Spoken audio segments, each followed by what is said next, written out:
Depuis plusieurs mois, le discours autour de l'immobilier français évolue. On ne parle plus uniquement de crise, de chute des ventes ou de blocage du crédit. On commence à entendre les mots stabilisation et reprise.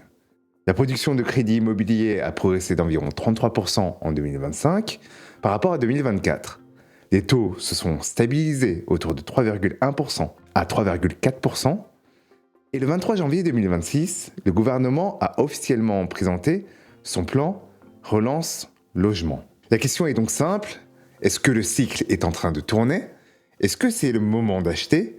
Et si l'on veut miser sur ce rebond, comment le faire intelligemment? On va analyser tout cela en profondeur. Entre 2023 et 2024, le marché immobilier français a subi un choc violent. La hausse rapide des taux a réduit brutalement le pouvoir d'achat des ménages, les banques ont durci les critères, les transactions ont fortement chuté. En 2025, la production de crédit a rebondi de 33%. Cela signifie que le système bancaire fonctionne de nouveau de manière plus fluide, les dossiers passent davantage, les primo-accédants reviennent progressivement et les banques reprennent une forme de concurrence commerciale. Mais il faut replacer ce chiffre dans son contexte, on part d'un point bas historique. Ce rebond ne signifie pas que l'on est revenu au volume d'avant 2022, il marque surtout la fin de la phase de contraction brutale. Les taux actuels, compris entre 3,1% et 3,4% selon la durée et le profil d'emprunteur, ne sont plus en tension, mais ils restent très supérieurs au niveau proche de 1%, qui ont alimenté la flambée des prix pendant presque une décennie.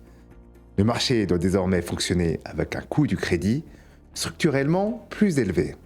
Les données récentes montrent que la baisse des prix observés en 2023 et 2024 s'est largement arrêtée dans de nombreuses grandes villes.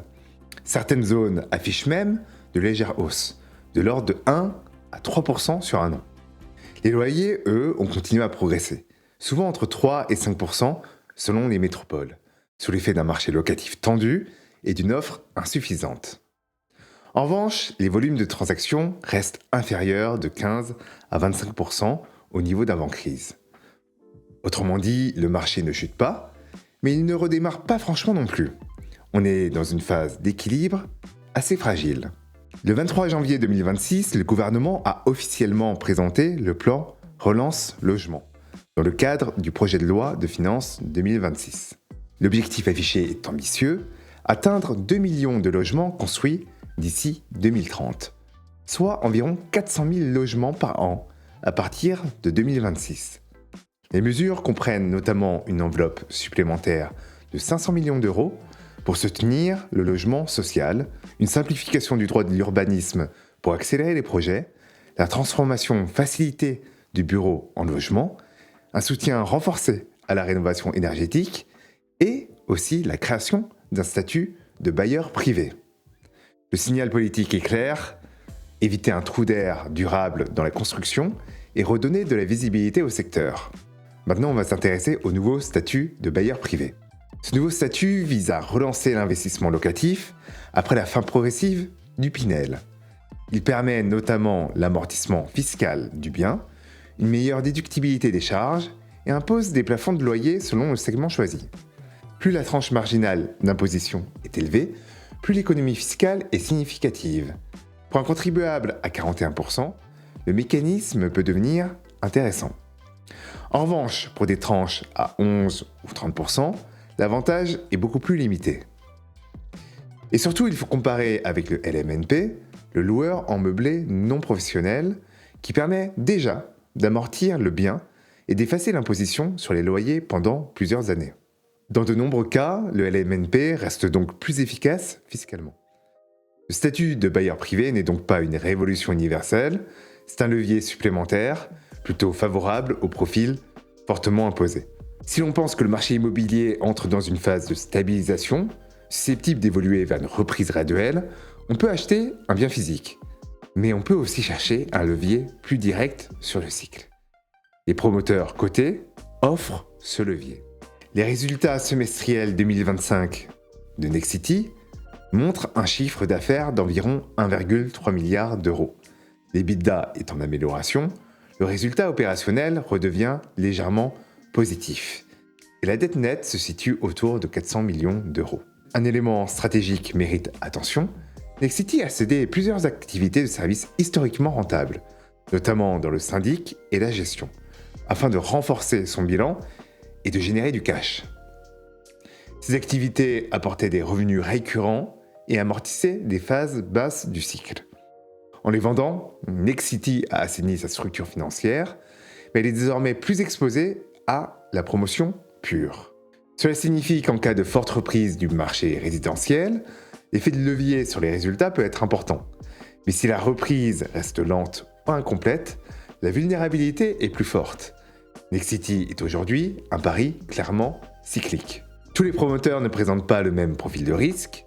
Kaufman & Broad a historiquement affiché une gestion plus prudente. Son chiffre d'affaires se situe généralement entre 1,2 et 1,4 milliard d'euros selon les exercices récents, avec des marges opérationnelles souvent supérieures à celles de Nexity avant la crise.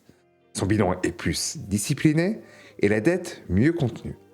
Un point important dans son modèle est la place significative des ventes en bloc aux investisseurs institutionnels. Lorsque les particuliers se retirent, les ventes à des bailleurs sociaux ou à des fonds permettent d'amortir une partie du choc. Cela ne supprime pas le risque cyclique, mais en réduit l'amplitude.